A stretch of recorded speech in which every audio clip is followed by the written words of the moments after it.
조금 그죠? 이제 슬슬 조금 내용도 알고 그러니까는 뭔가 마음이 조금 뭐랄까 해이해진다라고 해야 할까요? 고르기가 쉬운데 우리 끝까지 긍정의 자세를 놓지 않고 우리 강의를 듣고 삶의 실천을 할 수 있으면 좋겠습니다.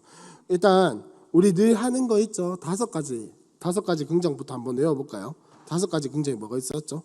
첫 번째가 자신에 대한 긍정, 두 번째가 타인에 대한 긍정, 세 번째가 일과 사명에 대해서, 네 번째가 환경에 대해서, 다섯 번째가 미래에 대해서. 그래서 훈련이 세 개가 있는데 첫 번째가 긍정 언어, 절대 언어라고는 안 하시죠, 그렇죠? 자, 절대 감사, 그다음 마지막이 사랑 나눔, 이렇게 세 가지 훈련이 있다고 했는데 어떻게 지난주에 우리가 다 요약을 했던 내용이 하나님에 대한 긍정, 그죠? 제 0번째 긍정. 첫 번째 긍정이 자신에 대한 긍정, 지난주에 두 번째 긍정이 타인에 대한 긍정까지 했는데 어떻게 일주일 동안 해보시니까 어떻던가요? 잘 되던가요? 자신에 대해서는 무한 긍정을 할 수 있죠, 그죠? 괜찮아, 알고 잘했어, 그래, 그럴 수도 있어 이러는데 타인이 그러면은 그죠? 특히 우리 집에 사는 사람들이 그러면 더 그럴 테고, 그 참 잘 안 되지만은 제가 지난주에도 말씀드린 것처럼 절대 긍정이라고 하면은 이게 꼭 나의 관점이 아니라는 거를 꼭 기억을 해주시면 좋겠습니다. 하나님의 관점으로 봤을 때, 하나의 십자가 렌저로 봤을 때 긍정이 가능하다라는 거. 그래서 살펴보니까는 이게 계속해서 내용을 살펴보고 연습하고 하다 보니까는 나에 대한 긍정이 돼야 타인에 대한 긍정이 되고 관계가 이루어져야 일과 우리의 직장과 사업터에서 그 사명을 깨달아서 긍정을 할 수 있게 되고 그것이 되면은 나의 환경이나 이게 열심히 살아가다 보면 그저 마주치는 게 결국은 어려움들, 나의 환경에 대한 불평, 나의 어려움에 대한 원망, 문제에 대한 불평 이런 것들이 나오는데 그거를 불평과 불만으로 하는 것이 아니라 긍정으로 바꾸어내는 것이 필요하고 그렇게 환경에 대해서 내 현재에 대해서 내가 살아가는 이 자리에 대해서 긍정할 수 있게 되면 미래에 하나님께서 나에게 하실 일도 긍정을 할 수 있게 되는 요 흐름이 있는 것 같아요. 그래서 흐름이 있는 것 같은데 하여튼 잘 기억하시고 우리가 이 흐름에 따라서 꼭 미래에 대해서 긍정할 수 있는 우리가 되었으면 좋겠습니다. 그래서 오늘 세 가지를 살펴볼 건데 오늘은 일과 사명에 대해서, 환경에 대해서, 미래에 대해서 세 가지를 한번 살펴보려고 합니다. 일단 그 책을 한번 보시면 106페이지 책 106페이지 한번 보시면요. 그 조용기 목사님이 제자들에게 종종 했다는 말이 있죠. 목회를 즐겁게 해라. 이 말의 의미가 무엇이냐? 세 번째 줄에 보니까 목사님은 자신이 하는 사역에 대한 분명한 사명감을 가지고 즐기며 하라는 의미를 전해주셨던 것입니다. 라고 되어 있죠.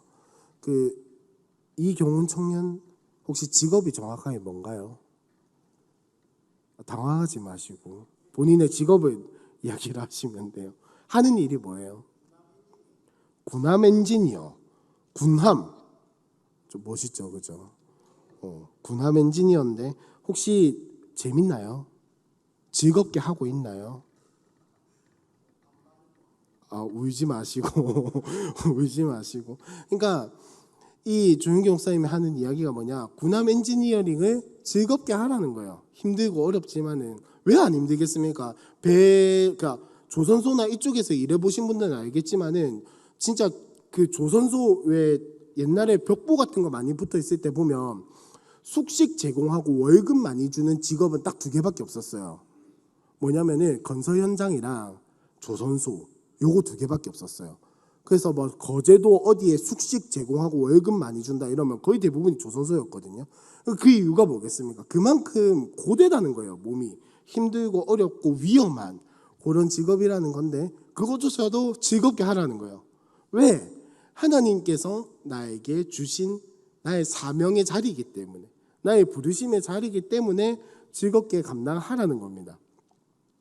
그래서 그 밑에 줄에 보시면 이 세상 사람들은 모두 일을 하며 살아갑니다. 이런 일을 통해 우리는 하나님의 사명을 발견하고 자부심을 가져야 합니다. 라고 이야기를 하고 있죠.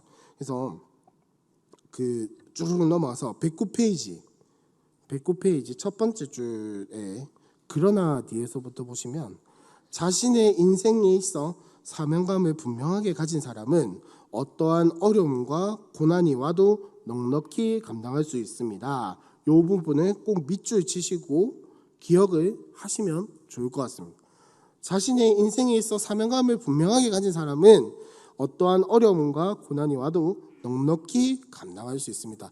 이게 1번부터 4번의 긍정, 자신에 대한 긍정, 타인에 대한 긍정, 일과 사명에 대한 긍정, 그 다음에 환경에 대한 긍정까지의 저는 한 줄 요약이라고 느껴져요. 이 한 문장이 네 가지 긍정에 함축되었다라고 합니다. 그래서 오늘 일과 사명에 대한 긍정을 이야기를 하기 전에 우리가 이전에 반드시 깨달아야 하는 거, 사명을 가지기 전에 반드시 깨달아야 하는 게 뭘까요? 부르심. 하나님께서 나를 부르셨잖아요. 그렇죠? 하나님께서 나를 사명의 자리로 불러주셨어요. 요거를 깨닫기 전에 하나님께서 깨닫게 하신 한 가지가 있습니다. 반드시 이걸 알아야 사명을 알 수가 있어요. 부르심을 알 수가 있어요. 뭘까요, 혹시? 약간 나오는 것 같기도 하고 수근수근 되는 거 보니까 감은 잡으셨는데 뭐라고 말해야 할지를 몰라서, 그죠? 정체성입니다. 정체성. 내가 누군지를 알아야죠. 내가 누군지를 알아야 하나님께서 나를 불러주셨다라는 걸 알죠. 내가 누군지 알아야 하나님께서 나를 어디로 부르셨는지를 알고 거기서 내가 어떤 모습을 가지고 어떠한 하나님의 마음을 가지고 그 자리에서 살아가야 하는가. 사명감이라고 하는 게 되게 여러분 거창하고 그런 게 아니라 내가 있는 이 자리에서 나는 어떻게 하나님이 맡기신 것들을 감당해낼 것인가. 내가 하나님께서 이곳에 나를 부르셨다라는 거 아는 게 사명감. 진짜 어려운 건 아니에요. 근데 쉽지만도 않죠. 그죠? 어려운 건 아니지만 쉽지만도 않은 게 사명감인데, 일과 사명에 대한 긍정이라는 것은 바로 내가 있는 이 자리, 이 장소, 이 직업, 이 직책, 이 직급, 이 직무, 이것이 하나님이 나에게 주신 것이다라는 것을 아는 게 일과 사명에 대한 긍정입니다. 그러면은 이거는 나중에 이야기를 하도록 하겠습니다. 죄송합니다. 왔다 갔다 해요. 제가 지금 109페이지 밑에 보시면 종교개혁자 마르틴 루터라는 이 사람이 이야기를 한 게 있는데, 직업 소명론이라는 게 있습니다. 뭐 이런 론 이런 거는 까먹으시더라도 요 밑에 이 루터가 말한 거를 다 같이 한번 읽어볼까요? 한여종이부터 다 같이 한번 읽어보겠습니다. 시작.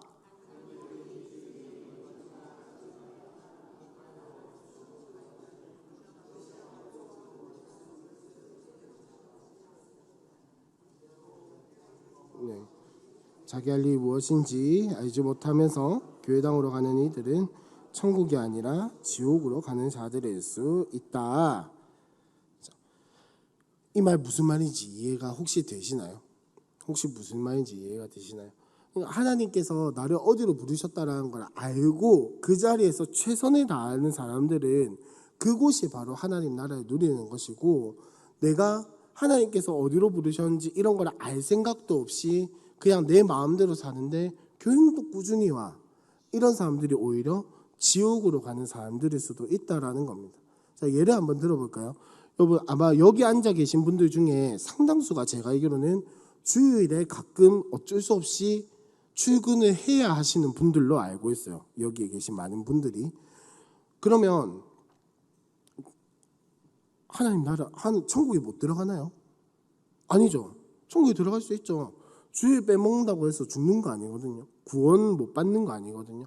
근데 만약에 주일은 꼬박꼬박 오는데 자기 직업에 대해서 이게 하나님께서 나에게 주신 직업인지 나를 부르신 자리인지 이런 거 알지 못하고 직장에서 혹은 나의 사업터에서 아무런 소명감도 사명감도 없이 그냥 되는 대로 살아가는 사람들은 오히려 더 신앙이 안 좋다, 안 좋을 수도 있다, 100%가 아니라 안 좋을 수도 있다라는 걸 이야기를 하는 겁니다. 주의 성수에 대한 이야기를 하고 싶은 게 아니고요, 그렇죠? 주의 성수에 대한 이야기를 하고 싶은 것이 아니라 소명이 있는 사람은 하나님께서 나를 왜 부르셨는지, 나를 어디로 부르셨는지, 내가 누구인지를 정체성이 확실한 사람들은 교회에서뿐만 아니라 세상에서도 최선을 다해서 살아간다는 겁니다. 그래서 나중에 나오지만은 골로새서 3장에 보면 이런 말이 있죠. 무슨 일을 하든지 죽게 하듯 하라고. 그 무슨 일에는 교회에서의 일뿐만 아니라 내가 살아가는 이 세상에서의 삶, 사람들을 만나고 일하고 뭐 가족들에 대한 이런 모든 것들이 포함이 되어 있는 게 무슨 일입니다. 그러니까 무슨 일을 하든지 죽게 하듯 하라는 거는 쉽게 말해서 교회에서는 잘하고 집에 가서는 못하고, 이게 사실은 진정한 신앙인의 모습이 아니라는 거예요. 신앙인의 모습이 아니야. 그거는 그냥 썬데이 크리스찬에 지나지 않는 날. 교회 와서 쎄빠지게, 왜 우리 담임 목사님 맨날 말하는 거 있잖아요. 교회 와서 쎄빠지게 기도하고 뭐 교회에서 살고 이래 봤자 집에 가서 아무것도 안 하고 가족들한테 욕 들어 먹을 바에야 그냥 수요일 금요일 빠져도 괜찮으니까 가족을 신경 쓰고 가족을 챙기라고. 물론 수금을 빠지라는 말은 아니에요, 여러분. 여러분들은 여기 앉아 계신 분들은 대부분 균형을 잡으시면서 하시기 때문에 걱정은 안 한다마는 간혹 그런 분들이 계세요. 교회 일에 너무 열심히 하시는 나머지 가족들에게 오히려 욕먹고 집이 어떻게 되든지 신경을 안 쓰고 기도하면 된다, 이렇게 하시는 분들이 간혹 계신데, 하나님이 진짜 원하시는 모습은 교회에서도 최선을 다하는 만큼 가정에서도 최선을 다하고 직장에서도 최선을 다하고 뭐 학생이라면 학교에서 어디든 나의 사업터든 어디든 내가 있는 그 자리에서 최선을 다하고 어느 자리든지 하나님이 나에게 주신 것이라는 그 청지기적인 사명을 가지고 살아가는 게 그리스도인의 모습이다라는 거죠. 그러다 보면은 때로는 주일에 빠질 수도 있고 그렇지만은 대충 빠지면 빠져야지 이런 마음으로 빠지시는 분들 잘 안 계시잖아요, 그죠? 여기 계신 분들 한해서, 유튜브 들으시는 분들 한해서 대부분 그런 분들은 없으실 거니까 그냥 진짜 최선을 다하면서 살아가는 그 삶, 그것이 정말 하나님께서 우리에게 원하시는 삶이다라는 겁니다. 그래서 110페이지 세 번째 단에 보시면 A.W. 토저라고 하는 사람이 말한 게 있죠. 거룩한 마음으로 세상의 직업에 충실하면 그것은 더 이상 세속적인 것이 아니라 하나님께 바치는 삶의 일부가 된다라고 이야기를 합니다. 그래서 하나님은 우리에게 각각 다른 재능과 일을 주셨고 그 가운데서 하나님을 사랑하고 이웃을 사랑하게 하셨습니다 라고 되어 있죠. 이 부분도 줄 한번 치셨으면 좋겠습니다. 하나님은 우리에게 각각 다른 재능과 일을 주셨고 그 가운데에서 하나님을 사랑하고 이웃을 사랑하게 하셨습니다. 자, 그 말은 직업에는 빈부는 딴 거고, 직업에는 귀천이 있다 없다? 없다라는 겁니다. 직업에는 귀천이 없다라는 거예요. 9급 공무원이나 7급 공무원이나 하나님의 시선으로 보기에는 똑같이 귀한 직업이라는 거예요.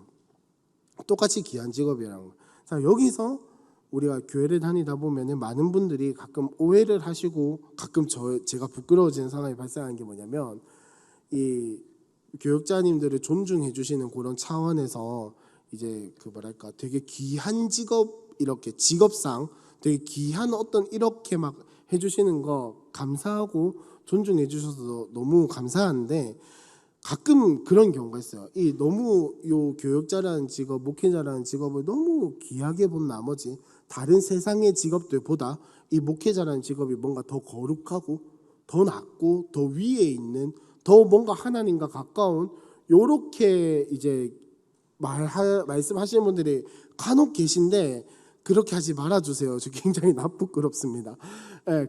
그런 게 아니라는 건 목회자도 마찬가지라는 겁니다.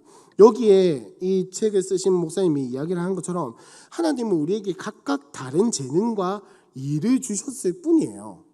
이제 목회자라는 것이 물론 이제 직업의 측면으로만 보기도 좀 어렵지만은 저는 목회자도 이것과 마찬가지라고 생각해요. 여러분들이 직장에 다니시고 여러분들이 직업을 가지시고 사업을 하시고 최선을 다해서 살아가시는 것처럼 저는 그냥 제 자리에서 최선을 다해서 살아가는 것일 뿐이에요. 다만 그냥 혼자서 앞에 서 있는 경우가 많아서 그렇지, 앞에서 이렇게 혼자 이야기하는 경우가 많아서 그렇지 다를 바가 전혀 없다라는 겁니다. 그러니까 가끔 진짜 그런 분들도 계세요. 하나님 일을 한다 이럴 때 꼭 뭔가 교역을 하고 교회에서 이렇게 직원이라든지 이런 간사처럼 이렇게 해야만이 하나님의 일을 한다, 하나님 나라의 일을 한다라고 생각하시는 분들이 간혹 종종 있는데 여러분들은 그런 분들에게 꼭 이렇게 이야기를 하셨으면 좋겠습니다. 뭐라고 이야기를 하냐면 그분에게 네가 있는 그 자리에서 전도하면서 복음 전하면서 네가 있는 그 직업에서 저 사람은 진짜 다른 사람들과는 다르구나. 저 사람은 예수 믿는 사람 맞네. 라는 소리를 들으면 그게 그 직장에서 그 직업에서 하나님 나라를 이루어가는 거예요. 그 직업에서 최선을 다해서 살아가고 있는 겁니다. 보통 여러분 아시겠지만 보통 열심히 해가지고 저 사람 역시 다르네 라는 이야기 듣기 쉽지 않거든요. 왜냐하면 다른 사람들도 너무 열심히 살아가요. 너무 열심히 살아가고 또 그 중에 막 뭐랄까요, 직업에 자부심이 넘쳐있는 사람들은 훨씬 더 열심히 살아갑니다. 그러니까 어지간한 노력으로는 저 사람 다르네라는 소리 듣기도 힘들어요.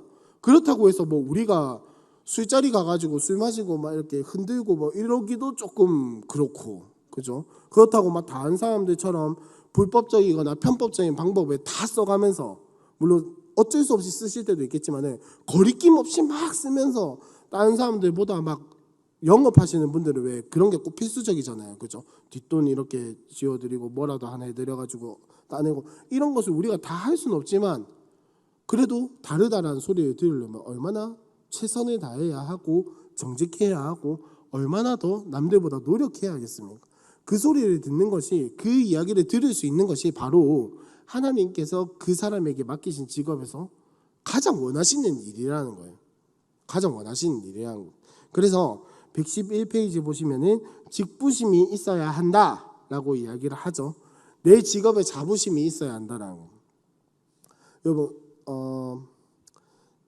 우리나라에 3D 업종이 있다라고 하죠. 옛날부터. 저는 좀 약간 최근 거는 잘 모르겠어요. 옛날에 3D 업종이라고 한다면은 환경미화원 뭐 이런 것들이 포함이 되어 있었는데, 여러분 3D 업종이라고 해서 자부심이 없어야 할까요? 아니죠.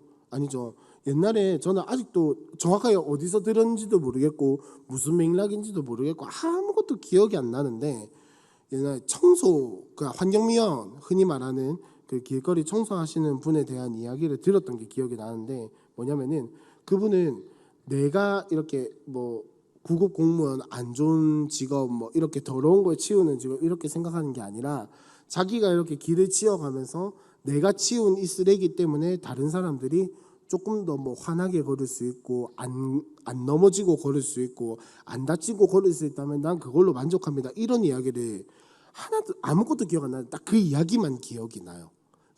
이게 바로 직부심이라는 겁니다. 내가 할 수 있는 이 최선을 다해서 누군가에게 도움이 될 수 있다라는 이 자부심이 있는 거잖아요, 그죠? 직부심, 여기서 말하는 직부심도 마찬가지입니다. 111페이지 그 읽었던 그 부분 밑에 한번 보시면 셰익스피어 이야기가 나오는데, 중간보다 약간 밑에 보시면 셰익스피어가 한 청소부에게 이야기를 하는 게 있죠. 젊은이 한탄하지 마시오. 내가 하는 일은 펜으로 우주의 일부분을 아름답게 묘사하지만 젊은이는 그 빗자루로 하나님이 지어놓으신 우주의 한 부분을 아름답게 관리하는 책임을 감당하고 있는 것이요. 만일 그대가 이 사명을 감당하지 않으면 하나님이 지어놓으신 지구의 한 모퉁이가 더러워지지 않겠소? 이런 말을 하는 겁니다. 그러니까 당신이 하고 있는 그 일이 나보다 더 낫거나 못하거나 이런 직업이 아니라 당신이 하는 일과 내가 하는 일은 서로 다른 역할이라는 거예요. 서로 다른 역할이라는 거예요. 어떻게 말을 이렇게 유려하게 잘할까요? 그죠? 참 부러운데, 어쨌든 이 직업의 자부심을 내가 가지려면은 이게 필요해요. 저 사람이 하는 일, 저 직업과 내 직업은 역할이 다르다라는 거. 높고 낮음의 문제가 아니라 저 사람과 나는, 저 직업과 나는, 저 직급과 나는 하는 역할이 다를 뿐이다 라는 이 인식이 명확해야 합니다. 명확해야 돼요. 그래야 막 서로 비교하지 않고 서로 막 이렇게 뭐랄까요, 대조하지 않고 그렇게 할 수 있다라는 거죠. 그래서 그 넘어가서 이렇게 내 직업에 자부심을 가지게 되면은 여러분 보통 따라오는 게 열정입니다. 열정, 그죠? 최선을 다해서 할 수 있게 되고, 내가 이렇게 보통 비록 남들이 보기에는 내가 뭐 하찮고 더러운 것을 하는 직업일지 모르겠지만은 나는 이렇게 다른 역할을 가지고 살아갈 수 있다라고 하는 그 열정이 생기게 되는 거죠. 그러니까 그리스도인들은 진짜 일을 하더라도 최선을 다해서 해야 돼요. 진짜 별거 아닌 것처럼 보이는 일에도, 반복적인 일에도, 단순 노동에도 최선을 다해서 막 열정적으로 하라고. 그렇다고 해서 뭐 단순 노동하는데 막 괜히 뭐 이렇게만 해도 되는 일을 막 각 잡고 팍팍팍팍 이렇게 하라는 이야기가 아니라 내가 할 수 있는 최선을 다해서 이것에 집중하고, 다른 사람들이 쉴 때 쉬지 말라는 이야기도 아니에요. 다른 사람들이 쉴 때 쉬지 말고 혼자서만 막 열심히 일하라 이런 게 아니라, 할 때 하고 쉴 때 쉬고, 할 때 하라는 말이 뭡니까? 딱 집중해서 시간이 언제 흘러가나 뭐 어떻게 지나가나 이렇게 하는 게 아니라, 내가 이걸 하지만은 최선을 다해서 내가 이걸 집중해 가지고 한다. 제가 다른 이제 교회 사람 말고 다른 분께 한번 들은 이야기인데, 그분이 하는 일이 뭐였냐면은, 왜 요즘은 공장 엄청 큰 공장 같은 데 가면은 큰 거 조립하고 이런 거 다 로봇이 하잖아요. 그죠? 그분은 그거를 관리하는 역할인 거예요. 처음엔 되게 우와 뭔데 로봇 막 관리하고 이런다 그래, 고장나면 막 자기가 들어와서 막 이렇게 해준 건 줄 알았는데, 그게 아니고 그냥 핸드폰 보다가 시간 되면 버튼 틱, 핸드폰 보다가 시간 되면 버튼 틱 이렇게 누르는. 그러니까 뭐냐면은 그 생산 라인을 관리하는 직업인데, 이 버튼을 누르는 이유가 뭐냐면은 사람이 그걸 보고 있다라는 거를 이제 주기적으로 눌러줘야 하는 거예요. 내가 자리를 안 비웠다라는 거 표시를 하는 거예요. 그러다가 이제 기계가 만약에 기계가 오작동 할 수도 있잖아요, 컴퓨터가. 그죠? 오작동하면 어떻게 하냐면 막 삐걱삐걱 대고 있으면은 가가지고 뭐 리셋 버튼 한번 눌러주는 거예요. 자기가 열어서 고치지도 않아요. 그런 거 또 딴 사람이 하세요. 그러니까 자기가 하는 일은 심심할 때 버튼 한번 탁 누르고 있다가 기계가 막 삐걱삐걱 대고 있으면은 리셋 버튼 한번 눌러주고. 요게 단 거예요. 하루 종일 하는 일이. 하루 종일. 근데 그러는 분들의 대부분 보면은 이제 한 3, 40대에서 그런 분들 대부분 보면은 핸드폰을 2개씩 들고 다녀요. 혹시 왠지 아세요? 하나는 게임용이에요. 게임용 하루 종일 이렇게 해놓고, 하루 종일 켜놓고 게임 계속 돌리면서 핸드폰으로는 자기 보고 싶은 거 보고, 게임은 켜놓고 버튼을 한 번씩 하다가 탁탁탁. 이 직업이 잘못됐다라는 이야기를 하고 싶은 게 아니라, 그분이 뭐 못했다 이런 이야기를 하고 싶은 게 아니라, 진짜 내가 열정이 있고 직업에 대한 자부심이 있고 내가 진짜 그리스도인으로서 이 직업을 감당하겠다라고 하시는 분들은 게임을 하지 말라는 이야기도 아니고, 뭐 게임을 할 수도 있겠죠. 이게 사람이 어떻게 같은 것만 계속 보고 있어요. 심심하면 게임도 하고 할 수도 있는데, 그거에 대해서 내가 이 버튼을 누르는 것도 그냥 누르는 것이 아니라 왜 누르는지를 알고, 그 다음에 이것이 어떻게 돌아가는지를 알고 파악하고, 혹시나 어려운 상황이 있을 때 다른 사람들보다 먼저 대처할 수 있는 능력을 기르고, 그 시간에 핸드폰을 볼 수 있다면 책을 볼 수 있고, 그 시간에 핸드폰을 볼 수 있다면 다른 분들을 도와줄 수도 있고, 그런 열정과 내 직업에 대한 책임감을 가지고 아니 뭐 고장나면 뭐 어떤 놈 이런 마음이 아니라 책임감을 가지고 하는 것이 직업에 대한 자부심이고 열정이라는 겁니다. 열정이라는 거예요. 그래서 저는 잘못됐다라고 뭐 말하고 싶은 그런 건 아니지만은, 진짜 내 직업, 그런 단순 노동이라도, 그런 정말 심심한 그거라도 열정이 있다면 그냥 그렇게 지나가는 시간들을 허투루 보내지 않는다라는 걸 이야기를 드리고 싶은 거예요. 허투루 보내지 말고 그 시간에 내가 어떻게 하면 하나님이 맡기신 나의 이 자리를 조금 더 효율적으로, 조금 더 열심히, 조금 더 다른 사람들보다 낮게 쓸 수 있을까라는 그 마인드를 가지고 살아가는 게 열정이 있는 삶이라는 겁니다. 그래서 우리는 이런 마음을 가지고 우리의 직업을 한번 감당을 했으면 좋겠습니다. 그리고 그 116페이지 보시면은 매일의 성실함이 중요하다라고 되어 있는데, 여러분 노동이라는 게 언제부터 있었을까요? 뇌관점 말고 이 창세의 역사에서 아담과 하와부터 있었다고요? 아담과 하와는 무슨 노동을 했는데요? 네? 이름 지어주는 거, 그죠? 아담과 하와 때부터 노동은 있었어요, 여러분. 하나님이 자동으로 식물을 자라게 하고 곡식을 자라게 하고 과일을 자라게 해서 아담과 하와에게 떠먹여 주신 게 아니고, 아담이, 여러분 뭐 우리가 흔히 듣는 이야기지만은 아담이 그 동물들 식물들 이름 짓는데 보통 일이었을까요? 그죠? 다 아니 그냥 재밌게 상상만 해봐도 동물들만 해도 세상이 몇 마리 있고 몇 종류가 있겠습니까? 그러면 에덴 동산에 아담이 가만히 앉아가지고 자 다음 이러면서 순서대로 줄 쫙 세워놓고 자 다음 자 니는 기린, 니는 코끼리, 다음 이러면서 그것만 해도 얼마나 큰 노동이었겠냐고요. 그게 뭐 한두 시간 앉아 있는다고 될 일이 아니잖아요. 그죠?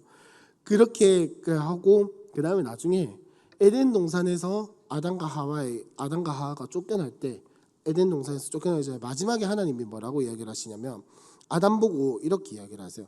네가 수고로이 땀을 흘려야 먹을 것을 간신히 얻을 수 있을 거다라고 이야기를 해요. 그 말을 뒤집어 보면요, 그 전에는 수고로이 일하지 않고 먹을 것을 얻을 수 있을 것이다 라고 이야기를 하는 것이 아니라 네 노력에 비해서 훨씬 더 풍성한 소산이 있었을 것이다. 예를 들면 벼가 1년에 몇 모작하게요? 예? 벼를 1년에 몇 번 농사 짓게요? 한 번 짓잖아요. 2번 할 수 있는 건 2보작이라고 하잖아요. 그죠? 그러니까 예를 들면 이거예요. 벼를 우리는 지금은 1년에 쎄 빠지게 모내기 하고 이렇게 막 해야, 쎄 빠지게 해봐야 1년에 한 번인데 옛날에 에덴 동산에서는 한 달에 한 번, 뭐 이런 식으로 예를 들면 그렇다라는 거예요. 예를 들면 그러니까 노력에 비해서 훨씬 더 큰 이제 얻음이 있을 것이다라는 거지, 노동이 없었다라는 게 아니에요. 노동이 있었어요. 노동이 있었고 그것이 땀 흘려 일해야 하고 고통스러워야 하고 막 이렇게 사람이 힘들게 해야 하는 것이 아니라 기쁨으로 감당할 수 있었고, 하나님이 주신 그 기쁨과 감사함으로 그 노동을 감당하면서 할 수 있었다라는 거예요. 솔직히 이름 짓는 거 아무리 생각해봐도 힘들 것 같거든요. 아무리 생각해봐도 힘들 것 같은데 하나님은 거기에 대해서 뭐 이게 힘들다, 어렵다, 고통스럽다 이런 이야기 전혀 없어요. 전혀 없어요. 오히려 하나님은 명령을 하시죠. 아담과 하와에게 뭐라고 명령하십니까? 너는 생육하고 번성하여 땅에 충만하라, 땅을 정복하라, 땅을 다스리라. 뭐 아시겠지만은 정복하고 다스리라는 그 말은 진짜 우리가 생각하는 정복하고 다스리는 그런 뭐 전투적인 차원, 정치적인 차원 이런 게 말하는 게 아니라 내가 너에게 맡겨준 땅을 잘 관리하고 잘 돌보고 이 땅에 있는 것들이 잘 자라고 이 창조 세계가 잘 흘러갈 수 있도록 네가 나를 좀 도와줘라 라고 하는 이야기거든요. 그럼 그 말에는 노동이 포함이 되어 있고 동물과 식물 그리고 세계에 대한, 세상에 대한 아담과 하와가 뭔가 해야 할 일이 있었다는 거예요. 근데 그것을 성경에서는 힘든 것이다, 어려운 것이다, 애써야 하는 것이다가 아니라 감당할 수 있는 것이라고 이야기를 하고 있단 말이에요. 근데 죄가 들어온 이후로부터 노동이라고 하는 것이 힘든 것이 되고 어려운 것이 되고 애써야 하는 것이 되고 불평의 대상이 되고 불만의 대상이 되는 것이죠. 그러니까 재창조의 삶을 살아가는 우리는, 예수의 복음을 가지고 이 땅에서 하나님 나라를 살아가는 우리는 지금 우리가 있는 이 자리, 이 직업이 매일매일 성실하게, 그리고 이것을 내가 하나님으로부터 받아서 내가 이렇게 노동을 하면서 내가 삶을 살아갈 수 있다는 것이, 나의 사명의 자리가 있다라는 것이 감사하고 기쁜 일이고, 내가 매일매일 나가야 하는, 내가 성실하게 할 수 있는, 꾸준히 할 수 있는 것이 되어야 한다라는 것. 그래서 116페이지 밑에 보시면은 노동은 거룩합니다. 세상에서 가장 행복한 사람은 즐거운 마음으로 땀을 흘려 일하는 사람입니다 라고 이야기를 하고 있습니다. 그래서 성실하게 살아갈 수 있는 우리가 되면 좋겠고, 자 118페이지 중간쯤에 보시면 이제 요셉의 이야기가 나오는데, 요셉이 그 주인을 섬기고 그 다음에 뭐 진위 대장이 요셉에게 그들을 수종되게 하며 요셉이 그들을 섬겼더라 라고 하는 이 섬김이라는 이 히브리어는 자신의 일에 대한 성실함과 거기에 더해서 무슨 의미를 가지고 있냐면 하나님을 예배하는 삶에 대해서 같이 사용하고 있는 단어입니다. 지난번에도 제가 말씀을 드렸지만 정확하게는 이 아바드라는 단어는 섬긴다, 우리가 누군가를 이렇게 섬긴다라는 이야기도 포함이 되어 있지만은 하나님 앞에 엎드린다라는 표현도 포함이 되어 있거든요. 그러니까 예배한다라는 의미가 내포되어 있는 겁니다. 그러니까 요셉이 이 주인과 그들을 섬겼다라고 하는 이야기는 하나님께 예배하듯이 그 사람들을 섬겼다라는 말이에요. 우리도 마찬가지입니다. 이 우리의 직업과 우리의 일터와 우리의 사명의 자리, 우리의 사업터를 어떤 마음으로 섬겨야 하냐? 아바드의 자세로 섬겨야 한다는 겁니다. 하나님께 예배하듯이. 우리 예배할 때 혹시 예배할 때 나 오늘 졸기 위해서 왔다라고 하시는 분, 뭐 피곤해서 졸 수는 있겠지만 주일 예배마다 아유 뭐 졸지 뭐 이러면서 오시는 분들 없죠, 그죠? 그런 마음으로 우리의 일터에 가야 한다는 겁니다. 보통 왜 사람이 연차가 좀 쌓이고 직장이 좀 지루하다 보면은 오늘 하루도 버티다가 오자, 화이팅! 이러면서 이렇게 직장에 출근하게 되는데 그것은 하나님이 원하시는 직업의 자세가 아니다라는 것을 우리가 꼭 기억을 했으면 좋겠습니다. 하나님이 원하시는 자세는 뭐냐? 내가 작은 일을 하고 혹은 뭐 살다 보면 오늘 일거리가 없을 수도 있잖아요, 그죠?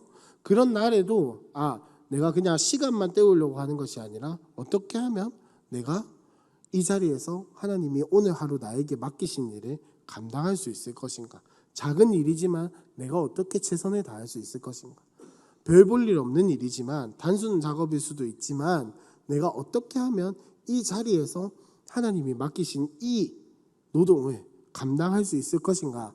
이 고민을 하면서 출근하는 것이 하나님이 가장 원하시는 이제 직업에 대한 태도라는 겁니다. 그래서 우리는 죽기 전까지 평생 사명자다라는 이야기를 가지고 있습니다.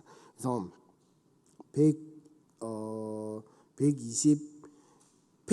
120페이지 중간쯤에 보시면은 요한계시록을 기록한 사명을 받은 이 요한, 이 사람이 만약에 사도 요한이라면 이 사람은 사도들 중에 제일 오래 살았어요. 만약에 이 요한계시록을 쓴 것이 사도 요한이 맞다면 사도 요한은 80 몇 세에 반모섬으로 유배가 되어가지고 거기서 요한계시록을 쓴 거예요. 80 몇 세면은 여기 혹시 80 몇 세 계신가요? 80 몇 세면은 이제 슬슬 좀 버거우실 때거든요. 슬슬이 아니죠. 이미 버거우셨지만 80 몇 세쯤 되면 이제 버겁지만은 유배를 간다는 것 자체가 우리가 생각하는 그런 게 아니라 섬으로 유배를 간다는 것 자체가 무슨 말입니까? 그냥 거기서 죽으라는 소리잖아요. 그러면 환경이 얼마나 척박하고 얼마나 어려웠겠습니까? 이게 일례로 내려오는 속설에는 요한계시록을 적은 장소가 어디냐? 반모섬 중에서도 해안가에 있는 동굴이라고 이야기를 해요. 일설에 의하면, 성경에서 이야기하는 거 아닙니다. 그러니까 전래동화 같이 내려오는 그 썰에 의하면은 반모섬에 유배를 가서 편하게 집에서 적은 것이 아니라 어디 동굴에서 기록을 하게 되었다라고 이야기를 해요. 여러분 아시겠지만 얼마나 힘듭니까? 그 동굴에서, 바닷가에서 그 동굴에서 기록하는 거 얼마나 힘듭니까? 하지만 하나님께서는 그에게 사명을 감당하게 하셨어요.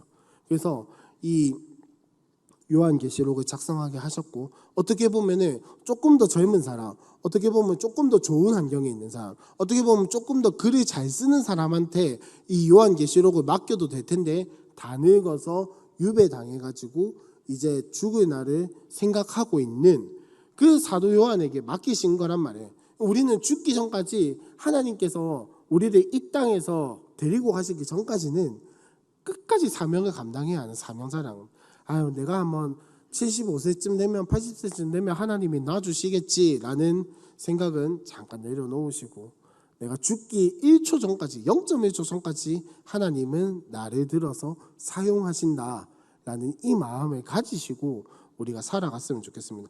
물론 뭐 1초 전까지 일할 수는 없겠지만은 일뿐만이 아니라 직업뿐만이 아니라 하나님이 나를 부르셨다라는 사실 꼭 기억을 하셨으면 좋겠습니다. 자, 그러면 일과 사명에 대한 긍정은 이 정도로 마무리를 하고 124페이지에 체크리스트 있죠.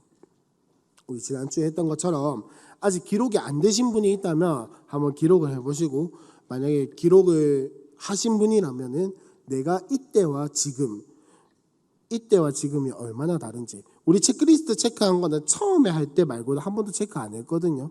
그러니까 한번 지금과 그때를 비교해 가면서 길면은 반년, 짧으면은 한 5개월, 4개월 정도 차이가 날 텐데 이때와 지금 얼마나 차이가 있는지 한번 생각을 하면서 체크를 한번 해봤으면 좋겠습니다.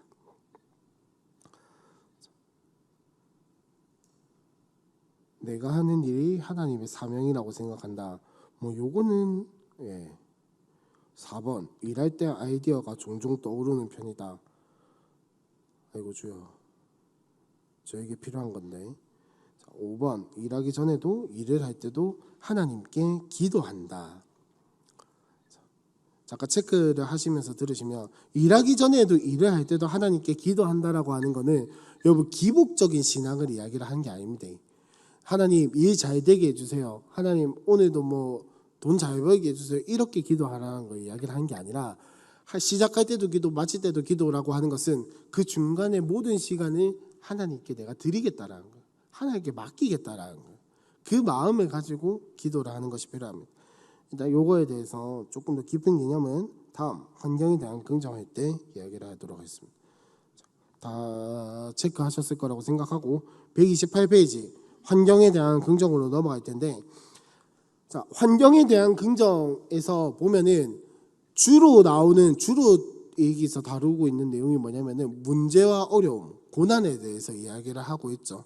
그래서 제가 정말 한 번도 만나본 적은 없지만 책으로만 만나본 굉장히 존경하는 목사님 한 분이 계세요. 그분이 이게 TV 프로그램인가 유튜브 프로그램인가 뭔지 모르겠는데 어디 나와서 하신 이야기가 있거든요. 우리 그 영상 잠깐만 보고 우리 그 뒤에 이야기를 하도록 하겠습니다. 고난이라는 것은 결국 하나님이 우리에게 정체성을 묻는, 그리고 우리의 선택을 묻는 것이고, 그래서 우리는 내가 누구이며 어떻게 해야 되며 우리의 운명이 무엇인가를 배워나가는 과정을 갖게 되는 것인데, 그 혼란, 그 긴장, 그 무게를 견디지 못해서 하나님을 믿으면 원래 평안해야 되는 거 아니야? 만사형통해야 되는 거 아니야? 라는 우리의 일반적 종교심이 열심히 이런 기도, 하나님 다시 찾아오지 않게 모든 복을 주세요. 근데 어떻게 하면 다시 하나님한테 찾아오지 않아도 됩니까? 이렇게 기도를 하죠. 표현은 그렇게 안 하지만 결국 그 얘기고, 또 하나는 회개를 함으로써 과거의 잘못을 다 인정할 테니까 다시는 죄 짓지 말게 하시고, 그리고 마음 편안하게 해주세요. 이게 이제 모든 신자들이 당연히 걷는, 신앙이 가지는 목적을 이루기 위한 성경적 과정, 이 고난의 과정, 도전의 과정, 우리의 정체성을 묻고 어떻게를 묻는, 하나님의 약속은 어떻게 우리의 것이 되는가를 깨우치는 과정을 외면하게 되고 오해해서 원망과 비명으로 이 과정이 그저 표현될 뿐이라고 생각합니다. 제가 정말 좋아하는 목사님, 남포교회 박영선 목사님이라고, 저 나중에 유튜브에서 찾아보실 거면은 박영선 목사님 고난 이렇게 검색하면 아마 저거 30분짜리 영상인데 풀 영상이 아마 나올 겁니다. 자, 저 목사님의 말이 너무 저의 가슴을 때렸어요. 이걸 준비하면서 참 뭐 여러 가지 찾아본다고, 설교 듣는다고 막 찾아보는데 저 목사님의 말씀이 진짜 때렸던 게 뭐냐면은, 고난이라고 하는 것, 문제, 어려움이라고 하는 것을 하나님 빨리 이게 해결되게 해주십시오, 다시는 나에게 이런 고난이 찾아오지 않게 해주십시오라고 하는 것은 내가 다시 하나님을 안 만나게 해주십시오라고 하는 기도랑 똑같은 기도라고 말하는 그 저 말이 저에게 너무 가슴에 와닿았어. 그러면서 이제 다시 한 번 더 느끼게 되고 알게 된 것이 뭐냐면은, 고난이라고 하는 것은 하나님이 우리에게 너는 누구의 자녀니? 너는 지금 누구를 따라가고 있니? 너는 누구를 마음속에 모시고 살아가고 있니? 라고 물어보는 질문과 같다라는 그 저 말이 어떻게 말을 저렇게 잘할까 하는 생각이 들게끔 만들었는데, 여러분 맞는 말이죠, 그죠? 고난이라고 하는 것은 결국 그걸 통해서 내가 누구이고 내가 어떻게 하나님을 붙들고 있고 내가 내 삶에서 어떻게 하면 하나님을 이런 부분에서, 이런 모양에서, 이런 성격에서, 이런 품성에서, 혹은 뭐 여러 가지 부분에서 내가 어떻게 하면 하나님을 더 붙들 수 있는가? 내가 하나님께 맡기지 못한 부분이 무엇인가? 내가 아직도 내가 주인이 되어 있던 곳은 어디였는가? 어느 부분이었는가를 깨닫게 되는 게 고난이잖아요. 그죠? 그러니까 고난이 지나가고 나서 우리에게 복이 온다는 것도, 우리가 흔히 생각하는 고난이 지나가고 나서 나에게 복이 온다라고 한다면은 생각하는 게 욥처럼 막 전에 있던 것보다 재산이 10배가 되고 막 잘 먹고 잘 살고 내가 잃어버렸던 거 다 회복하고 이거를 복이라고 생각하는데, 여러분 욥기를 자세하게 보시면 그거는 나중에 따라오는 복이에요. 욥이 하나님을 만나고 자신에게 온 고난이 무엇인지를 깨달았을 때 그의 입에서 나왔던 고백이 뭡니까? 내가 이제 귀로만 주를 듣다가 하나님을 듣다가 눈으로 주를 뵙는다라고 이야기를 하잖아요. 그게 단순히 욥이 하나님의 현현하신, 그러니까 하나님의 나타나심을 보고 이야기를 하는 것이 아니라 내가 귀로만 듣고 머리로만 알다가 이제 내가 하나님을 만났다라는 거예요. 내가 인격적으로 하나님을 경험하게 되었다라는 거예요. 그 이야기를 하고 있는 거거든요. 그러니까 고난이 지나가고 나서 우리에게 오는 복은 무엇이냐? 하나님이 나와 함께 하신다라는 것을 깨닫게 되는 거. 내가 보지 못했던 부분에서, 내가 인정하지 못했던 부분에서, 아, 하나님이 나와 함께 하시는구나, 예수님이 나의 주인이 되어주시는구나, 내가 불안해서 놓지 못했던 것들, 내가 주인이 되어가지고 내 마음대로 하려고 했던 것들, 하나님은 나를 포기하시는 게 아니라 나와 함께 하시길 원했구나 라는 것을 깨닫고 마음속에 모시고 그 동행하는 삶을 살아가게 되는 것이 하나님께서 우리에게 주시는, 고난을 통해서 우리에게 묻고 주시는 복이라는 거예요. 그 뒤에 따라오는 것이 무엇이냐? 뭐 재물이 될 수도 있고 평안이 될 수도 있고 평화가 될 수도 있고 그렇다는 거예요. 그러니까 우리가 방금 봤던 그 영상의 말처럼 하나님 빨리 나에게 아무런 삶에 문제가 없게 해주세요. 평안만 가득하게 해주세요 라고 한다면은 둘 중에 하나입니다. 하나님 만나기 싫어요라든지 아니면은 빨리 그냥 천국 가게 해주세요. 빨리 이 땅에서 삶 정리하고 천국 가게 해주세요. 천국 가는 것 외에는 이 땅에서 살아가는 동안은, 여러분 제가 나이가 어려서 이런 말 하기 참 부끄럽지만은 이 땅에서 살아가는 동안은 고난이라는 것은 그칠 수가 없습니다. 우리의 죄성 때문이기도 하지만은 이 땅에서 살아가면서 우리는 이것도 우리의 죄성 때문이긴 하네요. 우리의 죄성 때문에 나의 정체성을 자꾸 잃어버리고 하나님께 묻는 것을 잃어버리고 하나님을 따라가는 것을 잊어버리고 내가 예수의 제자의 삶을 살아가겠다라고 이야기를 하면서 자꾸 내가 주인이 되고 내가 머리가 되려고 하고, 하나님이 나를 자녀로 불러주시고 백성으로 불러주셨는데 나는 자꾸 내가 주인이 되려고 하고 내가 왕이 되려고 하고 하나님보다 내가 더 우위에 있으려고 하는 우선순위가 하나님 자꾸 바뀌는, 그것을 고난을 통해서 물어보시는 거죠. 진짜 주인이 누구니? 물론 고난 말고도 딴 걸로도 물어보시긴 하는데 고난도 요 맥락과 같은 맥락이라는 겁니다. 그러니까 환경에 대한 긍정을 우리가 이야기를 하는데 왜 자꾸 이 이야기만 하냐? 환경에 대한 긍정이라고 하는 것을 바로 이거를 정확하게 깨닫고 알고, 지금 내 환경이 어려울 수도 있고 좋을 수도 있지만은 좋을 때 하나님 찾아야 한다라는 거는 머릿속으로 알지만 잘 안 되기도 하지만, 고난도 마찬가지예요. 힘들 때 하나님 찾아야 한다는 거 아는데 여러분 잘 아시겠지만은 힘들 때도 하나님 잘 안 찾아지죠. 잘 안 찾아지다가 저기 벼랑 끝에 가면은 떨어지기 직전에, 아니면 혹은 떨어지면서 잠깐만 하나님 있었지 이러면서 하나님 찾게 되는 게 우리의 죄성이잖아요. 뭐 힘들면 하나님 찾는다 이야기를 하고 있는데 우리의 죄성은 힘들 때도 하나님을 안 찾아요. 저기 벼랑 끝에 가서 이제 죽기 직전쯤 돼서야 맞다 하나님 있었지 이러면서 하나님을 찾게 되는 게 우리의 죄성이란 말이에요.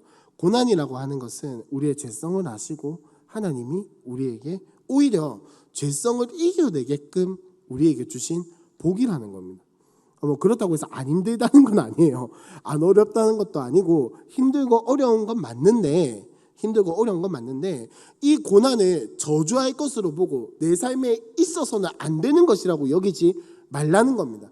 그래서 환경에 대한 긍정은 무조건 잘 될 거야, 내 삶이 잘 풀릴 거야, 고난 뒤에 하나님이 내 사업을 잘 되게 해주실 거야, 11조를 뭐 10억, 100억씩 하게 해주실 거야. 이런 마인드로 살아가는 것이 아니라 내 삶에 분명히 고난이 있을 것인데, 분명히 고난이 있을 것이고 없어지지 않을 것인데, 이것 또한 하나님이 나에게 주시는 것이라는 것. 이것이 하나님이 나에게 고통을 주기 위해서, 어려움을 주기 위해서, 힘듦을 주기 위해서 주시는 것이 아니라 하나님이 나와 대화하시려고 하는 한 방법이구나. 하나님이 내가 떠나지 않도록 하는 하나의 보호막을 쳐주시는 것이구나. 하나님이 내 삶 가운데 하나님이 계시다라는 것을 알려주기 위해서 이 고난을 주시는구나 라는 그것을 알고 깨닫고 살아가는 게 환경에 대한 긍정입니다. 물론 이 책에서 말하는 것도 맞고 하지만은 환경에 대한 긍정에서는 고난이라는 것을 인정하고 받아들이고 이것이 내 삶에서 없어져야 할 것이 아니라 이걸 넘어감으로 인해서, 이게 지나감으로 인해서 하나님이 나를 사랑하신다라는 것을 깨닫게 되는 게 환경에 대한 긍정이라는 거죠. 그러고 이제 여러 가지를 이야기를 하는데, 이 책에서 이야기를 하는 게 뭐냐, 죄송합니다. 제가 딴 이야기 한다고 확 넘어가가지고, 자 133페이지 보시면 부정적 과거, 나를 얽매는 방해물이 아니다 라고 이야기를 하고 있죠. 134페이지 넘어가서 자 첫 번째 줄, 두 번째 줄이라고 해야 할까요? 여기에 보시면 하나님은 우리에게 새 일을 이라고 하는 부분 있죠. 여기서부터 이거를 한번 다 같이 읽어봤으면 좋겠습니다. 하나님은부터 시작. 이전 일을 기억하지 말며 옛날 일을 생각하지 말라고 말씀하십니다. 이 말씀은 출애굽했던 이스라엘 백성처럼 과거의 은혜에만 안주하지 말고 새로운 은혜를 사모해야 한다는 사실을 알려줍니다. 동시에 과거의 상처와 아픔도 떨쳐버려야 함을 시사해 줍니다. 자, 여기까지만 읽도록 하겠습니다. 자, 이전 일을 기억하지 말며 옛날 일을 생각하지 말라라고 이야기를 하시는 이 성경의 말씀, 하나님도 이렇게 이사야서에서 이렇게 이야기를 하셨고, 예수님도 새 술은 새 부대, 새 포도주는 새 가죽 부대에 넣으라고 하셨죠. 과거를 청산해라는 이야기는 뭐냐면은, 내가 뭐 하나님께서 이전에 나의 삶 뭐 이런 이야기를 하는 것도 있지만 거기에 포함이 되는 게 뭐냐면은 나의 과거의 상처들, 나의 과거의 아픔들에 매여서 거기에만 막 허덕이지 말라는 거예요. 우리 담임 목사님 표현으로 하자면, 이 이야기를 우리 담임 목사님의 표현대로 하자면, 이제는 과거의 상처와 이런 것들에 더 이상 매이지 말고 앞을 향해서 달려나가자라고 하는 이야기가 바로 이런 차원의 이야기입니다. 무슨 말이냐면은, 여러분 자아상 회복 세미나나 이런 데 가면은 우리의 내면에서 하는 작업들이 뭡니까? 우리가 어렸을 때 혹은 옛날에 있었던 마음의 상처들, 어려움들, 혹은 내가 받기 싫었지만 받았던 것들, 의도적 뭐 하여튼 뭐가 됐든 내 마음속에 있는 쓴뿌리들을 제거하고 잘라내는 작업을 하잖아요. 그걸 왜 하는 겁니까? 요즘이라고 하기엔 좀 너무 그렇지만 옛날 말이긴 하지만 현생을 살아가기 위해서, 지금을 살아가기 위해서 그걸 잘라내는 거잖아요. 그죠? 그걸 잘라내고 앞으로, 지금과 앞으로의 이거에서 더 이상 얽매이지 않기 위해서 우리가 이걸 잘라내는 건데, 과거에만 얽매여 있다는 것은 뭐냐면은, 나는 이런 상처가 있어서 못해, 나는 이런 아픔을 겪어서 이런 어려움을 겪었기 때문에 나는 이런 상처를 겪은 사람이라서 이런 모습을 가지고 있어서 나는 못해, 나는 할 수 없어, 난 더 이상 잘할 수 없어, 난 더 이상 여기까지가 한계야 라고 생각하면서 살아가는 것이 과거의 얽매인 삶이라는 겁니다. 자아상하는 이유가 없죠. 우리가 세가족 행복학교 때 뭐 합니까? 예수님을 만나고 초청하고 내가 이전에 살고 있던 세계관들, 세상의 세계관들과 가치관들과 이런 것들을 깨내는 작업을 하는 거잖아요. 그죠? 이걸 깨내면 뭐 합니까? 다시 돌아가서 만들고 있는데, 자아상하면 뭐예요? 이전의 상처들에 나는 여전히 얽매여가지고 거기서 벗어나지 못하는데, 직면하면 뭐 합니까? 직면하면 뭐예요? 내가 그걸 가지고 하나님 앞에 감정적으로 들고 나가면 뭐 합니까? 거기서만 머물러 있는데, 이제는 그러지 말자라고 이야기를 하는 게 담임 목사님이 이야기를 하는 거예요. 절대 긍정을 하는 이유도 마찬가지입니다. 이 자아상을 하고 하는 것도 좋죠. 내 내면을 치유해 나가야죠. 내 상처가 무엇인지도 알고 울고불고 하면서 내 감정도 풀어야죠. 근데 언제까지만 감정을 풀고만 있을 거냐? 언제까지 내가 직면만 하면서 하나님 앞에서 직면하게 해주셔서 감사합니다. 직면하게 해주셔서 감사하다라고 하면은 그 뒤에 하나님 그럼에도 불구하고 내가 이것을 하나님의 은혜로 이겨내고 이런 것들을 할 수 있었습니다 라고 하는 데까지 나아가는 게 신앙의 성숙이라는 겁니다. 내 상처가 무엇인지 많이 아는 게 성숙이 아니에요. 내 상처에도 불구하고 하나님께서 나를 이것을 은혜로 치유하셨다는 걸 믿고 이전과는 다른 삶을 살아가는 것이, 과거의 나와는 다른 삶을 살아가는 것이 신앙의 성숙이라는 거예요. 그걸 이야기를 하고 있는 게 바로 요 책에서 이야기를 하는 부정적인 과거는 청산해라, 얼매이는 방해물이 아니다라는 거예요. 여러분, 상처는 우리가 자아상하면서, 여러분 자아상할 때 우리가 늘 외우는 말 있잖아요. 죄는 회개하면 되고 상처는 용서하면 치유됩니다. 그러니까 우리는 상처를 용서하면에서 멈춰 있는 거예요. 상처를 용서하면에서 멈춰 있는 거예요. 여러분 진짜 치유가 됐다라고 생각을 하고 치유가 됐다라고 믿으시면은, 여러분 제가 예를 한번 들어볼게요. 제가 여기에 보면 흉터가 하나 있거든요. 여기에 정확하게. 이게 뭐냐면은 뭐 자랑은 아닌데 옛날 컵을 씻다가, 글라스 컵을 씻다가 터져가지고 여기 싹 이렇게 베었었어요. 완전히. 그래갖고 신경도 잘리고 뭐 힘줄도 잘리고 좀 크게 다쳤었는데, 여러분 만약에 제가 이게 지금은 치유가 됐다라고 믿기 때문에 뭐 어디 부딪히던지 뭐 할 때 아무런 거리낌이 없거든요. 근데 만약에 제가 여기를 여전히 다쳤다, 내 신경은 잘려있다, 힘줄이 잘려있다라고 하면 제가 여기를 막 다룰까요? 안 되겠죠. 다 치유가 됐음에도 불구하고 내가 그 사실을 믿지 못한다면 저는 아마 정상적으로 이렇게 생활을 하지 못했을 거예요. 근데 치유가 됐다라고 믿으니까, 실제로 치유가 되었고 치유가 됐다라고 믿으니까 아무런 거리낌 없이 살아가잖아요. 이렇게 툭툭 쳐도 아무렇지도 않아요. 아무렇지도 않아요. 제가 드리고 싶은 이야기는 뭐냐면, 자아상을 했어요. 죄를 회개했어요. 상처를, 우리의 내면에 있는 상처를 직면하고 감정을 풀고 했어요. 근데 상처는 용서하면에서 우리가 멈춰 있다라는 건 뭐냐면, 내가 이 상처, 하나님께서 나를 치유해 주셨는데 그걸 믿지 못하고 나는 여전히 상처받은 사람으로 살아가는 거예요. 하나님, 나는 나에게 다가온, 예를 들면 나에게 모르는 사람이 말 거는 것 때문에 상처받았습니다 라고 하면 자아상 가서 그걸 직면하고 회개하고 뭐 어떻게 치유를 했어요. 근데 여전히 하나님, 나는 모르는 사람이 나에게 다가온 것 때문에 섬기지 못하겠습니다. 그게 너무 트라우마라서, 너무 상처라서 나는 사람들이 다가오는 게 무서워서 섬기기 힘듭니다. 전도하는 게 힘듭니다. 이렇게 하면은 상처는 용서하면에서 멈춰 있다라는 거예요. 하나님이 치유하셨잖아요. 상처는 용서하면 치유된다라면서요.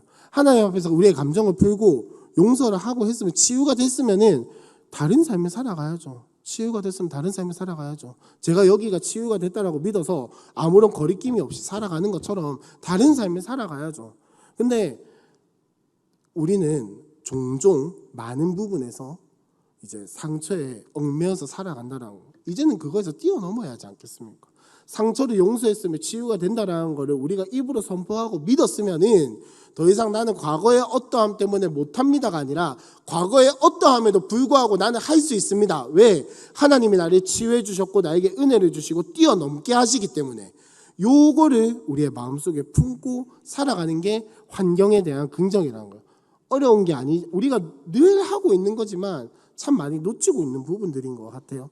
그래서 책에서 이야기를 하는 게 또 뭐가 있냐면은, 영적인 랜드마크를 기억하라는 것인데, 자, 137페이지 제일 밑에 단락에 보시면, 랜드마크가 무엇이냐? 건물이나 상징물, 조형물 등을 통해 어떤 장소를 상징적으로 대표하는 것을 말합니다 라고 이야기를 하는데, 사실 원래 랜드마크는 무엇이냐? 제일 마지막 줄 끝에 중에 보시면, 본래 랜드마크는 탐험가, 여행자들이 특정 지역을 돌아다니다 원래 장소로 돌아올 수 있도록 표식을 해둔 것을 의미합니다. 여러분, 산에 보시면은 그 나무에 리본 달려 있는 거 아시죠? 그 무슨 산악회 무슨 등산회 이렇게 있잖아요. 그걸 걸어두는 게 뭐 영역 표시 이런 게 아니라, 우리 산악회는 요 길로 간다라는 거예요. 루트, 자기네들의 길을 표시를 하는 건데, 그러면 그걸 표시하는 이유가 뭡니까? 갈 때 이걸 보고 뒤에 처진 사람들이 있다면 잘 따라와라라는 거죠. 내려올 때도 길에 있지 말고 이 리본만 찾아가면은 우리가 출발했던 곳에 도착할 수 있다라는 걸 알려주는 게 그 리본이잖아요. 우리에게도 영적인 이런 기점이 필요하다라는 겁니다. 예를 들어서 잘 가다가 사람이 길을 잃을 때도 있고 헛바람 들 때도 있고 돌아갈 때도 있고 그렇잖아요. 그럴 때 그 리본을 보고 따라와가지고 하나님이 나에게 말씀해 주신 것을 기억하면서 맞다, 이 리본에서는 여기로 가야 했지, 맞다, 저 리본에서는 저기로 가야 했지, 요거를 기억하는 게 우리의 영적인 랜드마크라는 겁니다. 그래서 담임 목사님이 큐티 학교를 제발 들어라 하는, 뭐 여러 번 들어라, 할 수 있으면 2, 3년에 한 번씩 들어라 하는 이야기도 뭐 내용이 바뀌어서 그런 것도 있겠지만은 그것보다는 이런 기점을 하나씩 심어 놓는 거예요. 나의 삶에서 이런 기점들 하나씩 심어 놓으면서 우리가 신앙생활을 할 수 있으면 좋겠습니다. 또 이야기가 길었는데 쭉쭉 넘어가서, 자, 그러면 141페이지에 보시면은 공동체 긍정과 팀 시너지라고 하는 부분이 있죠. 이게 무슨 말이냐면은 그 성경에서도 이야기를 하는 게 뭐냐면은 백지장도 맞들면 낫다예요. 백지장도 맞들면 낫다. 무슨 말이냐? 혼자서 하는 것보다 이 공동체 안에서 긍정의 힘을 발휘하고 이 긍정의 시너지를 가지고 살아가는 것이 훨씬 더 큰 힘을 가지고 있다라는 거죠. 142페이지 밑에서 두 번째 줄에 보시면은 전도서의 말씀이 나오는데, 142페이지 밑에서 두 번째 줄을 보시면, 두 사람이 한 사람보다 나음은 그들이 수고함으로 좋은 상을 얻을 것임이라. 혹시 그들이 넘어지면 하나가 그 동물을 붙들어 일으키려니와 홀로 있어 넘어지고 붙들어 일으킬 자가 없는 자에게는 화가 있으리라. 또 두 사람이 함께 누우면 따뜻하거니와 한 사람이면 어찌 따뜻하랴. 한 사람이면 패하겠거니와 두 사람이면 맞설 수 있나니 세 겹줄은 쉽게 끊어지지 아니하느니라 라고 선교에서 이야기를 하고 있습니다.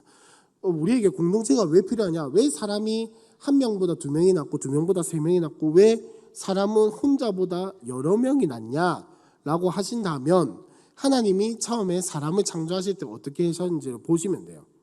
아담만 만드셨나요? 아니죠.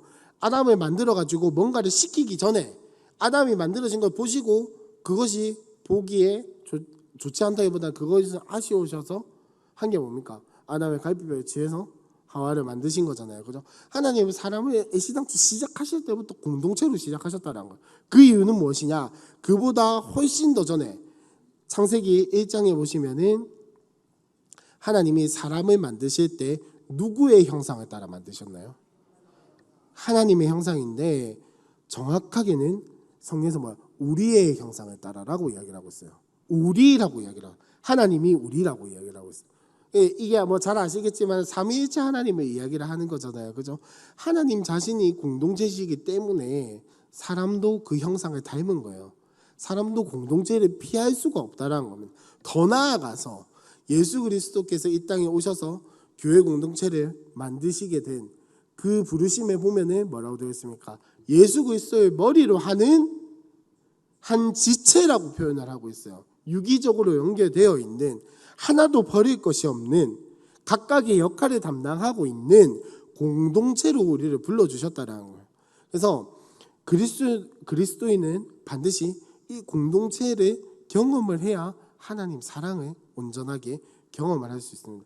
그래서 사실은 가난한 성도라고 이야기를 하는, 교회는 참 좋고 하나님은 참 좋지만은 사람들은 싫다, 이 교회 공동체는 싫다, 그래서 나는 혼자서 예배드리겠다, 혹은 온라인으로 예배드리겠다, 혹은 뭐 우리는 다른 공동체를 꾸리겠다, 이거 자체가 사실은 말이 안 되는 거죠. 하나님께서 세우신 그 공동체의 질서를 무너뜨리는 거예요. 인정하지 않는 거예요. 하나님이 우리를 예수 그리스도의 머리로 하는 이 교회 공동체로 불러주셨는데, 거기서 이탈해서 신앙생활을 하겠다는 것 자체가 사실은 내가 주인이 이미 되어 있는 거죠.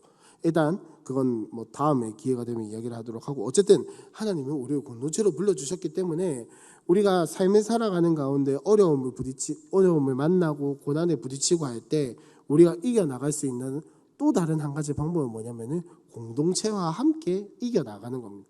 그래서 셀 모임이 중요하고, 그래서 셀에서 이야기를 하라는 거고, 그래서 이 셀이 가족이 되어야 한다는 게 바로 이런 의미를 내포하고 있는 거죠. 자, 이제 이렇게 환경에 대한 긍정은 넘어가고 148페이지에 보시면 체크리스트가 또 있습니다. 체크리스트 한번 보시면서 아까와 같이 혹시 안 하신 분들은 체크 한번 해보시고 하신 분들은 이 항목들에 대해서 내가 예전과 어떻게 달라졌는가 혹은 내가 안 되는 부분, 잘 안 되는 부분들 이는 무엇인가를 한번 생각을 해봤으면 좋겠습니다.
참고로 저는 9번이 정말 안 됩니다.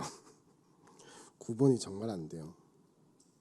비판하면 안 되는데 자꾸 이 삐딱한 시선으로 보면서 비판하는데 예. 사랑했습니다. 자, 넘어가도록 하겠습니다. 5번째 긍정, 미래에 대한 긍정으로 넘어갈 텐데 미래에 대한 긍정을 제가 이번에 준비를 하면서 번뜩 뭐가 생각이 나가지고 책을 찾아보다가 그걸 봤어요. 여러분 섭리라는 단어 아시죠? 담임 목사님이 지금 최근에 막 이렇게 우리 교회에 이제 이 섭리에 대한 부분들을 설교를 하시려고 많이 준비를 하고 계시고 한데 섭리가 무엇인지 아시죠? 섭리가 뭡니까, 유승민 군? 섭리가 뭡니까?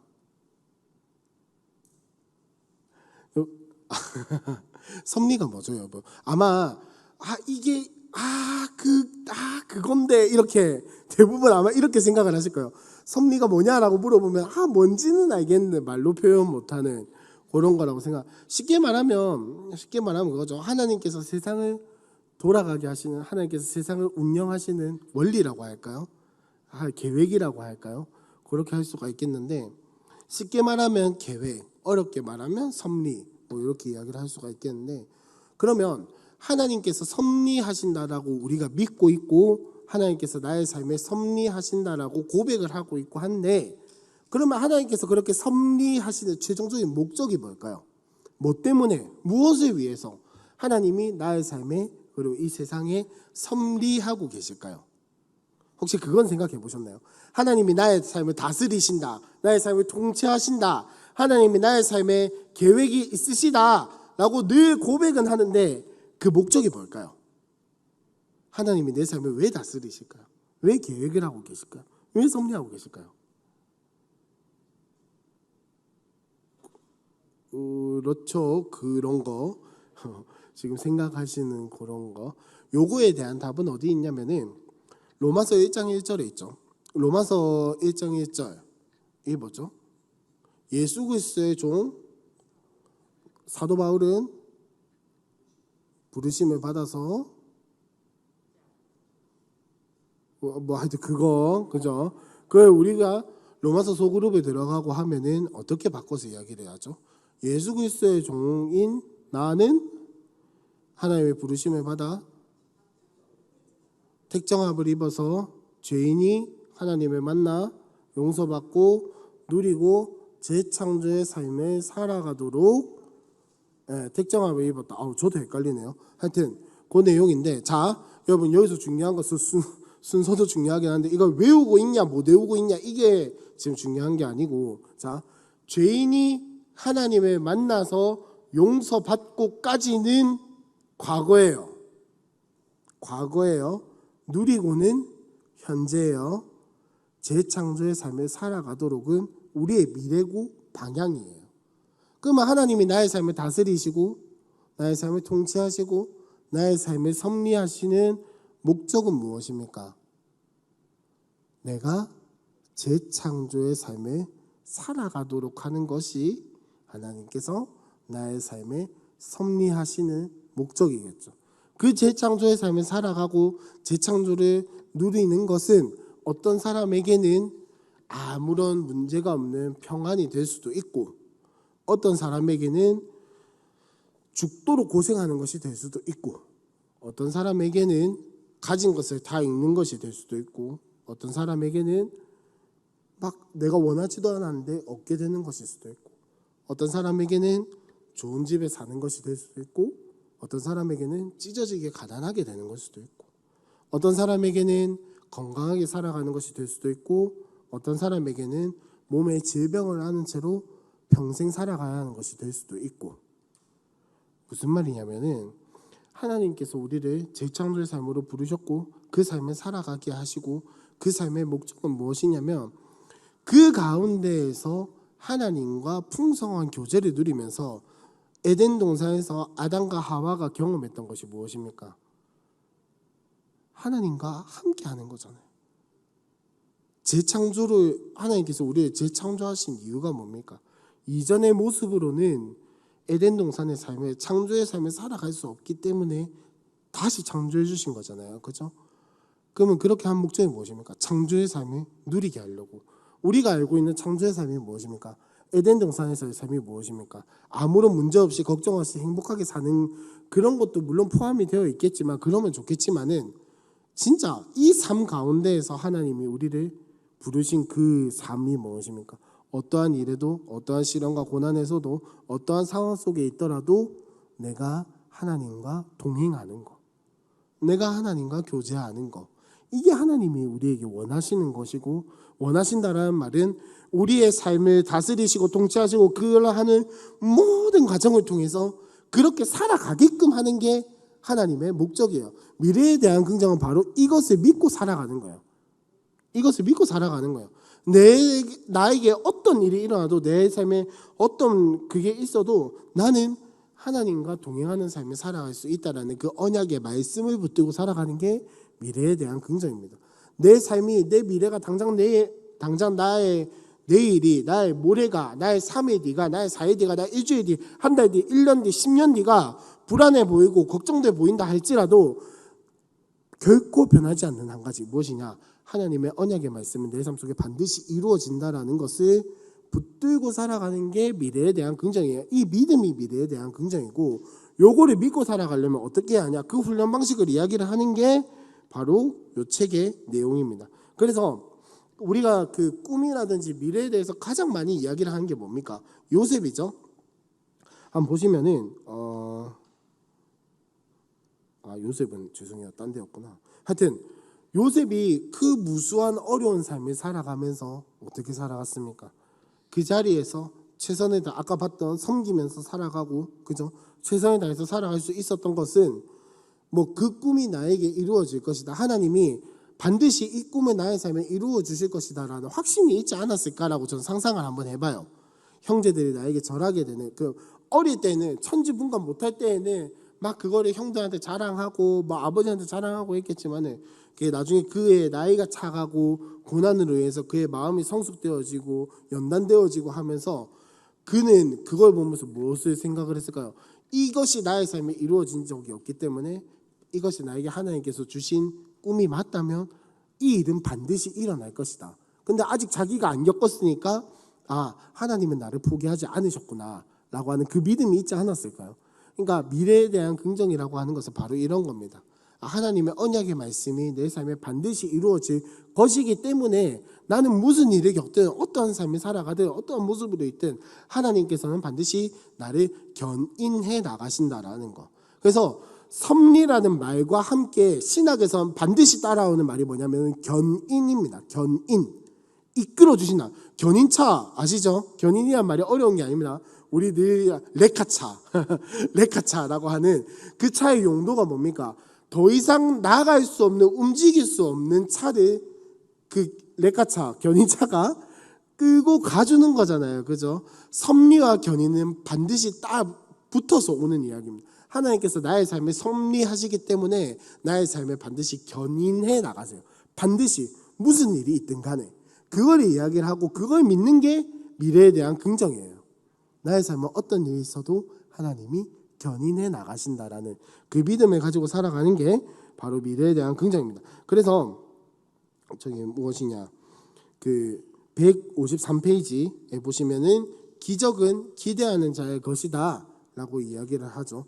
하나님이 뭐 우리의 상황을 다 아시면서 맨날 기도하라고 하는 이유가 무엇입니까? 내가 자발적으로 하나님을 의지하고 하나님을 따라가는 것을 가장 기뻐하시기 때문에 나의 기도를 통해서 일하시는 거예요. 우리의 삶에 견인해 나가시는 방법도 마찬가지입니다.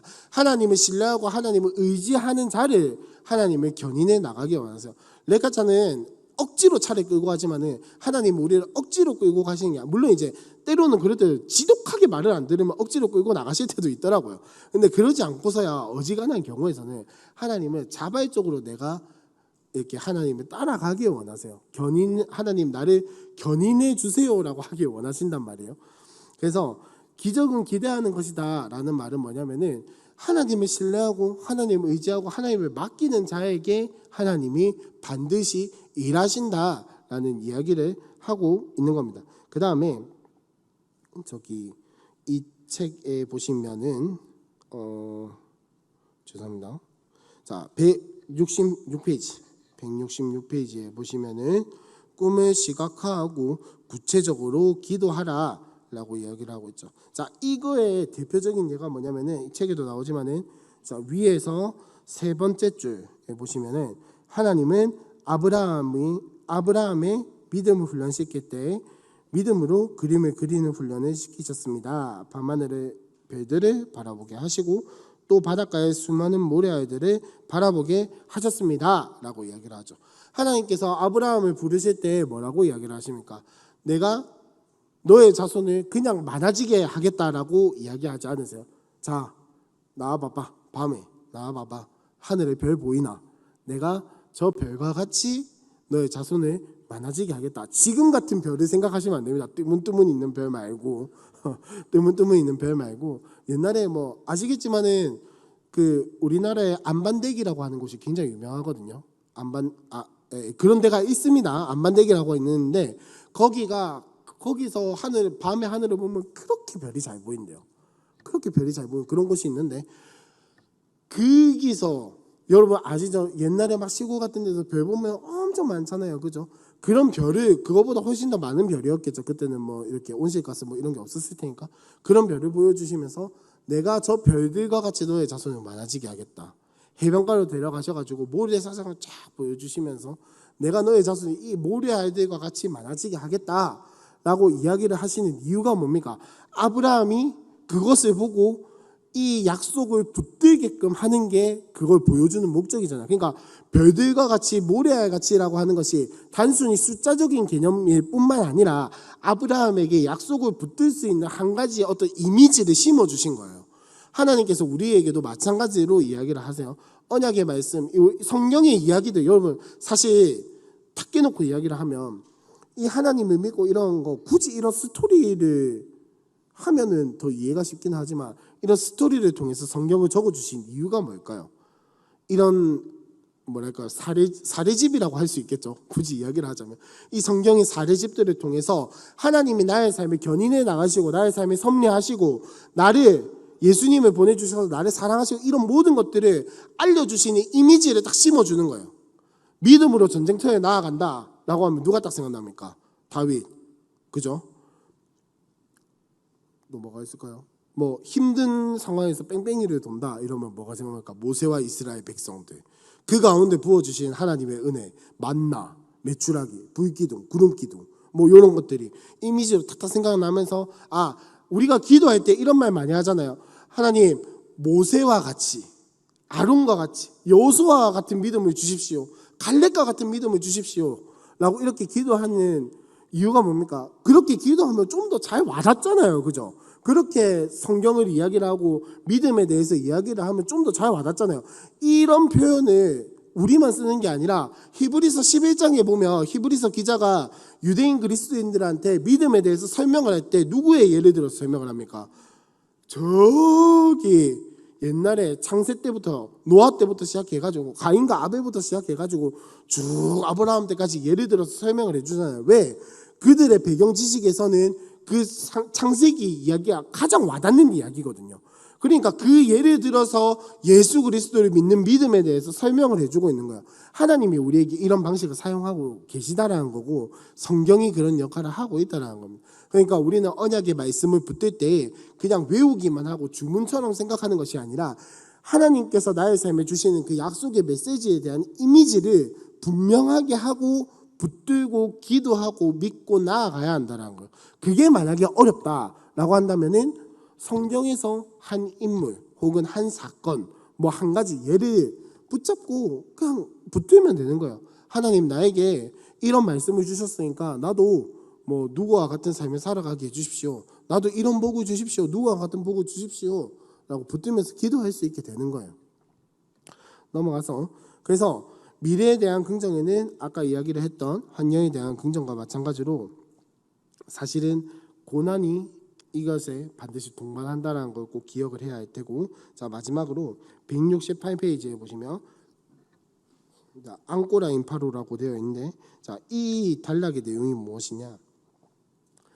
그 미래에 대한 긍정을 가지고 하나님께서 나의 삶을 반드시 이끌어 가신다라는 것을 믿는 사람은 겸손하고 끊임없이 배우고 있다, 배우는 자세가 있다라는 겁니다. 170페이지에 보시면 이제 앙꼬라 인파로라고 하는 이 라틴어에 대한 이야기가 나오죠. 무슨 말이냐? 이 예술가 미켈란젤로가 나는 아직도 배우고 있다라고 이야기를 한 게 명언이 되었다라는 거죠.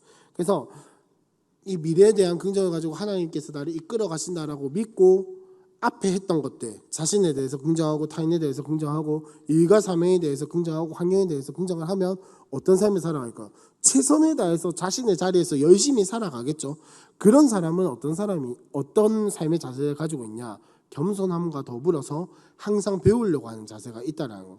뭐 책뿐만 여기서는 책을 이야기를 하고 있지만은 뭐 조금 위험한 방법이긴 한데 책 말고 유튜브도 요즘 배울 게 참 많죠, 그죠?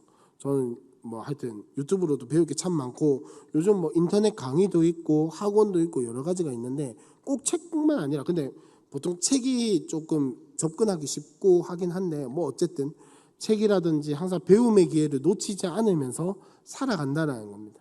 왜냐? 하나님께서 나를 언제 어떤 자리에 어떻게 부르셔서 어떻게 사용하실지 모르기 때문에 혹은 내가 있는 이 자리에서 좀 더 하나님께 더 쓰임 받고자 하는 그 마음의 자세를 가지고 배우게 된다라는 겁니다. 그래서 미래에 대한 긍정은 무엇이냐? 하나님께서 나를 반드시 견인해 나가신다. 나의 삶에 목적이 있고 계획이 있으시고 그 삶으로 나를 반드시 이끌어 나가신다라는 게 바로 미래에 대한 긍정이고, 이 삶은 언제나 우리를 준비하게끔 만들고 겸손하게끔 만들고, 그죠? 최선을 다해서 살아가게끔 만든다. 그러려면은 어떻게 해야 하냐? 하나님이 나에게 주신 그 약속의 말씀, 언약의 말씀을 구체적으로 받아들이고 이미지하고 붙들고 기도하고 믿고 나아가는 우리의 삶의 자세가 필요하다라는 겁니다. 172페이지에 체크리스트를 한번 보시면서 또 아까 맨키로 체크하고 점검해보고 할 수 있으면 좋겠습니다.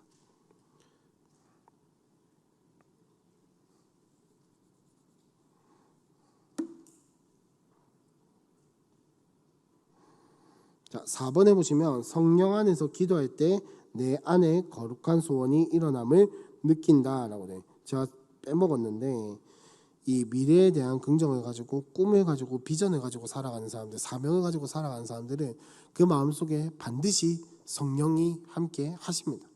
왜냐하면 그리스도인의 꿈은 그리스도인의 사명은 나에게서 올라오는 것이 아니라 하나님께서 나에게 주시는 것이기 때문에 반드시 성령이 내 안에서 이야기를 하실 수밖에 없어요. 하실 수밖에 없어요. 그거를 꼭 기억을 하셨으면 좋겠습니다. 자, 한번 체크해 보시고 점검해 보시고.